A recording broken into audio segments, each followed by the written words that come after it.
Good morning. I'm Keith Duncan with Fitness Finally here in Georgetown, and on behalf of the Scott County Public Library, we want to welcome you here for fitness training number 3, virtual fitness training. Wanted to thank you for being here. Hopefully you have watched video number 1 and number 2. We build on each video. Now you can come right into this one, but some things may not be quite as clear. And so if I'm showing you something or mentioning something that doesn't sound familiar, you might want to go back and check video number 1, number 2. We're going to have at least 4 of these, and it will give you everything you need to get a complete workout in at home on your own. So let's get going. We're going to do our warm-up. Remember our move called a Kozan, nice gentle little rocking move from side to side. Remember, do not begin this or any other exercise program before you've consulted with your healthcare professional and gotten their clearance to proceed with this exercise. As I've said before, most doctors are very happy to have you exercising. We just want to make sure there's no special conditions or circumstances that could create any difficulties for you if you did this. So, nice gentle side to side rocking. Let's just little run in place, nice and easy. We're only going to do this for about 30 seconds. Remember, you can't do that. There you are. No impact. There's your running in place. We're going to go there for a few more seconds. If you're doing that one, if you can, change legs, get both of them. Some jumping jacks or step out jacks. Just looking at getting the body all warmed up so you can do these exercises as comfortably as possible and with as little muscle soreness as possible, and still get results. Windmills, anywhere between the knee and the ankle, all the way down to the floor, that's just showing off. So remember, we're warming up, not setting a new gold standard.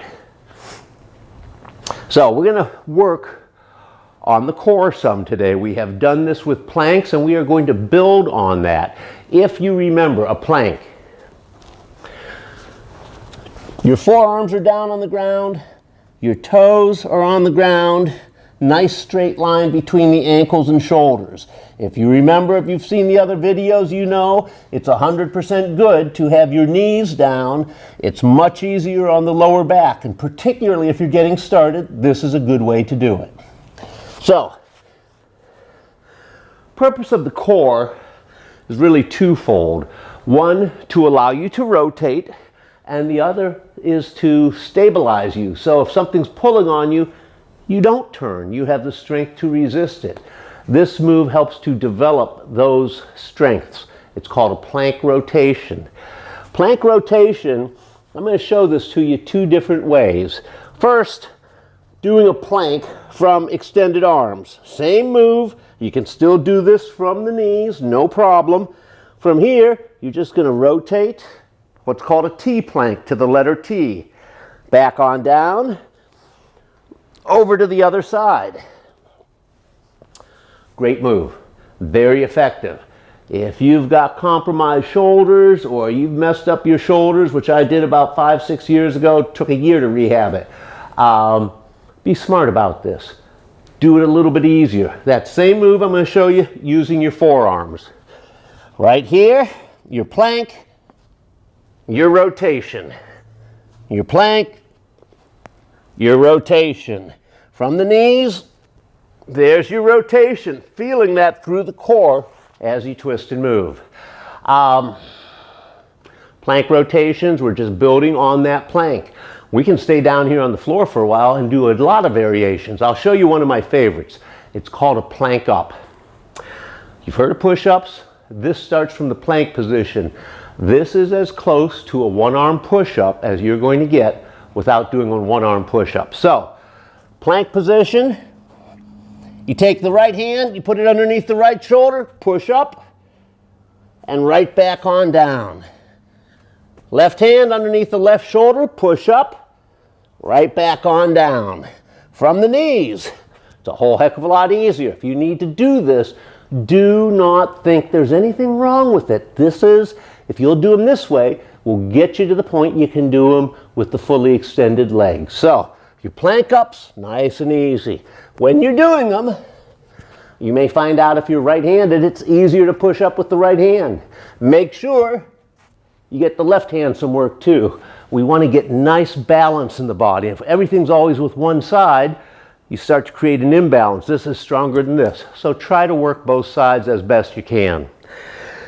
If you have ever been in any of my classes, you know that I sometimes name exercises after some of my students when they're doing something that a variation on perhaps what I've asked them to do, and I kind of like it. So anyhow, this next one is called Nancy's Noodle. Very simple move, actually. I'll show you the real deal, how she was doing it, and then we'll talk about some modifications. So, medicine ball. Right here. All you're going to do is pick up your feet, touch the ball, right back on down. Very simple move. Simple if everything works well. You've got a good back, good flexibility through the hips and legs. A lot of us do not have that. So, here's your noodle. You're coming on up. Notice I've got a slight bend in my legs. That's a great way to do that. Now, in the raising or lowering of the legs, if this feels too tough or is pulling uncomfortably on the back, bend one knee, put that foot flat on the floor, and bring one leg up to whatever range you have. It may be this is all you've got. If you're here on the floor doing these, that's 100% good. Because if you're doing this, I guarantee you, we're going to be able to get you more range if you'll be consistent with doing this work. So if you're doing it that way, you can just alternate legs. Now guess what? If you drop this on your face, it weighs about 8 pounds, it's not going to feel good. So I don't care, you can hold a pillow up there. The secret is arms are extended, so we're getting some pre-contraction through the core holding this up, and now we're working it even harder with the alternating or with the double leg move. If that creates any problem in the lower back, do not do that. But it's a very simple move. If you remember last week, I talked about how, hey, you can do this on your bed, you can do this on the couch, you do not have to be down on the floor. For a lot of people, it's easier to get up and down off the couch or out of a bed than it is the floor. So don't worry about where you're at now. Find a way to do these that is effective and does not put too much wear and tear on your body. And if you will do it consistently, you will improve. Now, improvement may mean better balance, better muscle strength. Frankly, you do this on a regular basis, you're going to burn more calories. We all know what happens when you burn more calories. Your body composition changes, some body fat disappears, and some lean muscle mass takes its place. So, if you can't do this at the level I'm doing it, don't worry about it. Do something. That's the name of the game to progress and moving forward. Mountain climbers.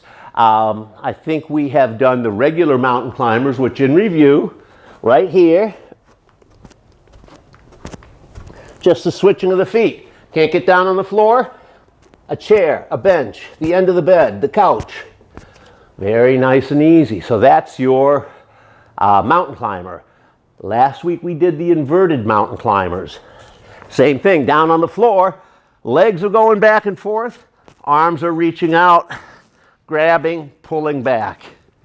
Seems like a simple little move, but almost every muscle group in the body is working on this, and it will start sucking oxygen out of you very quickly.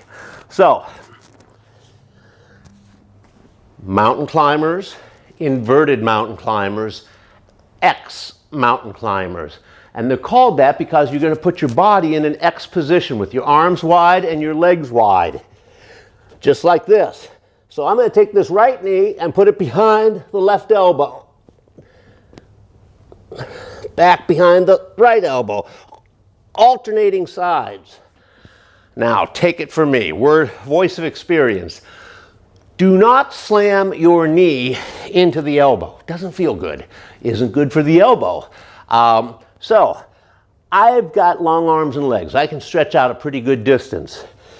If you're not comfortable getting the arms far apart, put them close together and go wide with the legs. Bring the knee over and bring the knee over. Once again, you want to make it a little bit easier. You need to make it a little bit easier. Nothing wrong with that. Here we are, feet wide apart, bringing that knee forward and across. Sometimes when people start, they'll just bring the knee across. Well, that's better than nothing, but we want to come forward and across, and that really puts a good workload on the core. So, X mountain climbers, inverted mountain climbers, regular mountain climbers. Do 20 seconds of each one of those, leave 10 seconds of rest in between. You're going to find in the end of a minute or a minute and a half with the rest time, your heart rate's elevated. Very good move. Can go slow, can go fast. As your level of fitness improves, then you will want to crank it up a little. Maybe you go 25 or 30 seconds. Maybe you go a full minute. When you can do that, you know you've got some pretty good cardio conditioning going. My wife's from Hazard, Kentucky, and she's told me all sorts of interesting stories about coal trucks on the road. I have a client named Christy, and Christy was doing a V-hold one time, and I think we've gone over V-holds. We'll review that.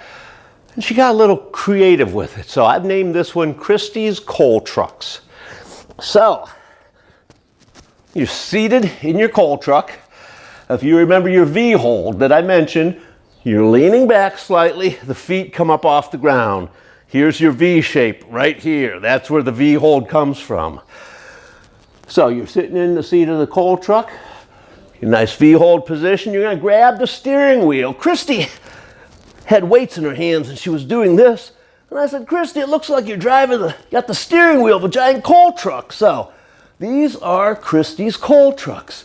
Now you may say, well, what's the big deal on that? Go ahead and do it. You'll feel the core really engage. Now, if you remember from last time, if it's too intense, heels stay down on the ground. You might not get back to here. From vertical, you may go back 1 inch and say, wow, I really feel that. Beautiful. Grab the steering wheel and start driving. Really going to feel this through the core. Lower back starts to hurt. You either put the hands on the knees, pull yourself forward to take the tension off, and then resume when you're recovered, or you stop and just move on to the next one. 10 seconds of this, a minute of this. I can't imagine doing much more than a minute and a half. Starting out 10 seconds is beautiful. Build it up to where you can go 15, 20. That's where we're looking to make progress with this. Is we're going to start at a level we can handle. And then we gradually increase. The secret to getting great results from any fitness program is consistency.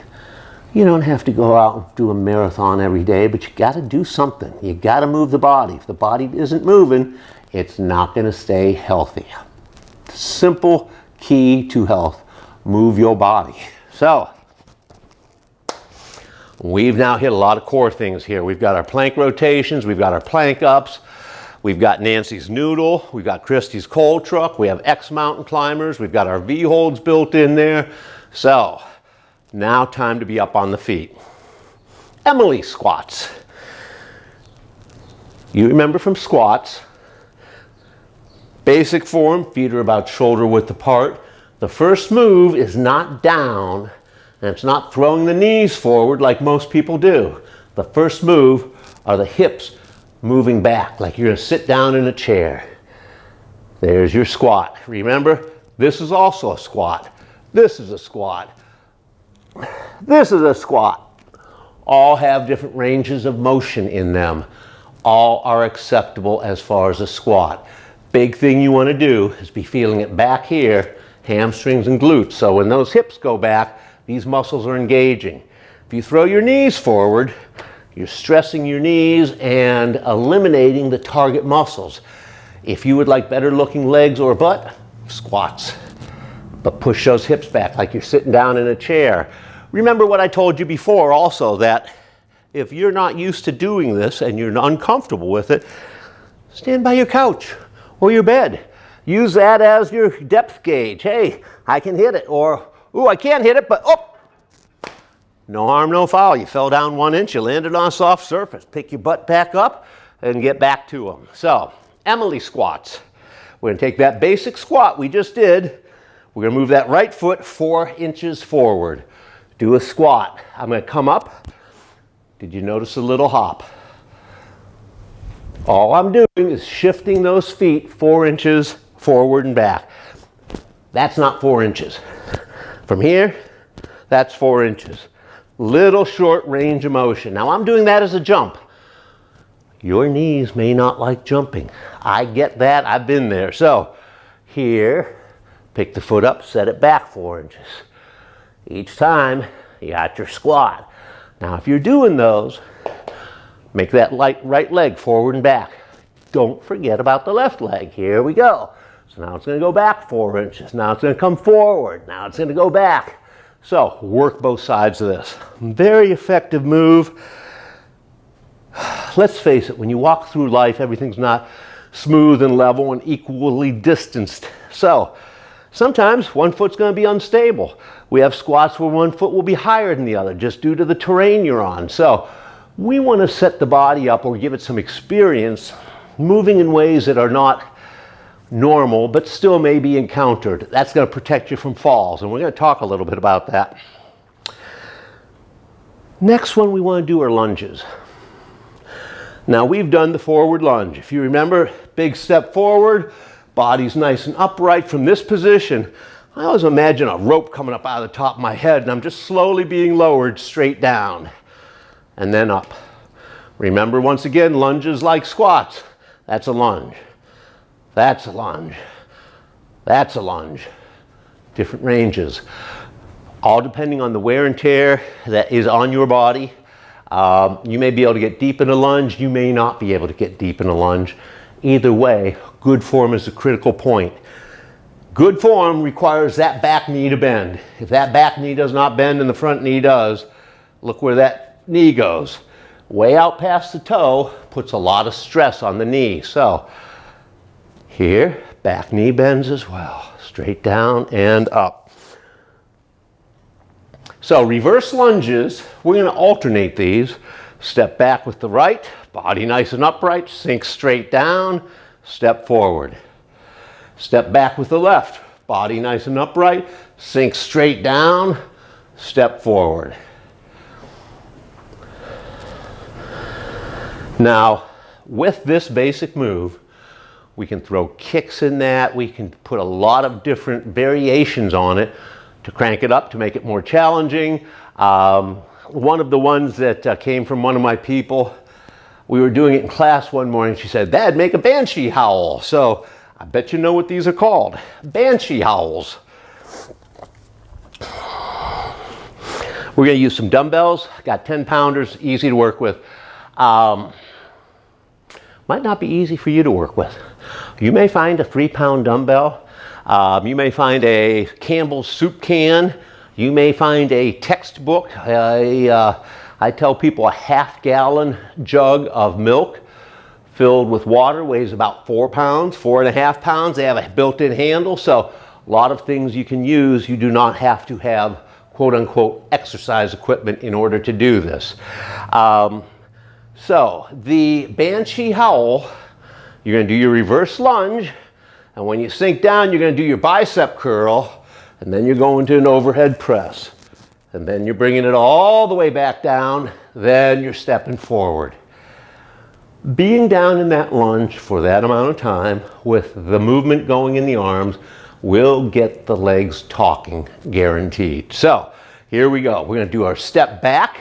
Body's nice and upright. We're going to sink straight down as we bicep curl. Look at that front knee, still right over top of the ankles there. We're going to our overhead press and back on down. These are a little bit challenging. And then when you're talking while you're doing it, they get more challenging. So, Banshee Howls. Now, guess what? Legs won't take that. How about bicep curl to an overhead press? Very simple little move. Sometimes we just need to modify things. Don't hesitate, but listen to the body. If it says, hey, that's no good, don't do more of them. We'll find something else. You can't figure it out? I'm in Georgetown. Call me. Fitness Finally. I'll help you. Bye. Bicep curl, notice my elbows. Elbows stay back. Why? Because if I let my elbow come forward, now my chest muscles are doing the work. I want the arm to do the work. Keep the elbows back, limit the range of motion, and then overhead. Great little combination move. People have often said to me, well, that means I should do 10 repetitions, right? Somehow 10 has become the magic number. I can tell you how. There was a study done about 40 years ago. And the researchers chose 10 repetitions as a random number for no particular reason. Study went out, it was well regarded, it was solid, sound, scientific. People thought 10 was the magic number. It's not. I frequently will have people do 4 to 6 reps. Sometimes we'll go to high numbers. So if you're going heavier weights, fewer reps. If you're going lighter weights, more repetitions are more likely called for. Remember, if you do not challenge muscles, they have no reason to change. You know, I can stand here with a 3-pound dumbbell all day long, and I am much more likely to get tendinitis in my elbow than muscular growth in my arm. Why? It's no challenge for my arm. It doesn't need to change. It can do that. Now, if I put 25 pounds in there, or 30 or 35, my arm's going to say, hey, Keith, come on, man. How about a little bit break here? And it's two choices are: one, suffer, or two, say, okay, Keith is doing some things he wasn't doing before. We need to get him some more muscle. And the body will begin that process of adding the lean muscle. We love lean muscle. Lean muscle raises your metabolism, so 24/7 you are burning more calories. What an easy way to lose weight. Put 5 pounds of muscle on your body, burn an extra 50 calories a day. That's 250 calories for 5 pounds of muscle, times 30 days in the month. That's 7,500 calories. Did you know that was a calorie equivalent of 2 pounds of body fat? So by adding 5 pounds of muscle on your body every month, whether you're working it or not, the muscle's there, it's burning calories. When you start doing this, you will find that, gee, am I losing weight? And particularly if you're doing it on a kind of a slow, not too psychotic pace, you'll be like, I think I'm losing weight. And all of a sudden you get on the scale 3-4 months later, it's like, I'm down 7 pounds. I'm down 6, I'm down 9 pounds. What's going on? What's going on is your metabolism's elevated by having that muscle on it. So adding muscle, lean muscle, is a beautiful thing. It makes everything so much easier as far as getting healthy and fit. Okay, one of my clients this morning told me that she was reading and it said that 32,000 adult Americans die every year from falls. Wow. Let's not go that way. I have a little bit of experience with that because my mom, who's 89, last year fell, and 2 years ago fell and fractured her hip. She recovered, she's alive. About the 6-month mark, she was talking to her doctor and she said, you know, Doc, I'm still hurting. And he looked at her and he said, Shirley, he said, do you understand that half the people your age who this happens to, they die? So, you're doing great. Don't worry about you're a little uncomfortable. It'll get better. So, I want to make sure you're not one of those statistics. Very simple way to start this procedure. It's called a single leg balance stand. Very simple. If you notice, I kind of shifted over here to the cage. Why? I want something I can grab if I need to. So, when I had my mom doing this, I had her standing at the kitchen sink. Whatever you grab, you want to make sure if you lose your balance, it doesn't fall over on you. It has to be stationary. Also, you should do it in such a place so that if you do fall, guess what? There's not a glass edge coffee table there or a stone hearth ready to whack you in the head and make life very unpleasant. So, single leg balance stand. Clear all the way around, something to grab if I need to. Now, get ready. Here comes the complicated part. Yeah, pick a foot up. Just one foot. I don't care which. So, I have heard it said that, yeah, you should be able to go 30 seconds, 60 seconds. Of course, you have the psychotic people. 10 minutes, stand there on one leg. Yeah, no. Can you do 20 seconds? I've generally found if somebody can do 20 seconds, they can do 30. If they can do 30, they can do 60. And beyond that, remember, we're just trying to get your balance good so that if you stumble, you know how to recover. And this is one of the things that many people in my classes have discovered. They thought, balance training, okay, yeah, that's great.